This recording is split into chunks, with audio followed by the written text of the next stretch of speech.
Today we are doing lesson 3 problem solving in our book and our workbook. We are doing problem 15.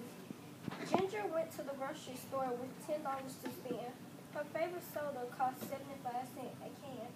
If she buys a bag of chips for $3.29, what is the greatest number of cans of soda that Ginger can buy?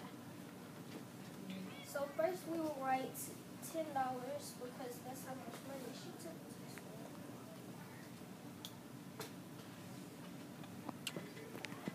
Then we will subtract $3.29 because she bought a bag of chips.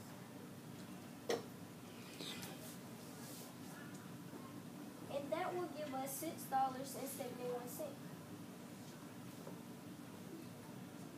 We will divide $6.71 by 75 cents because that's how much her favorite soda costs.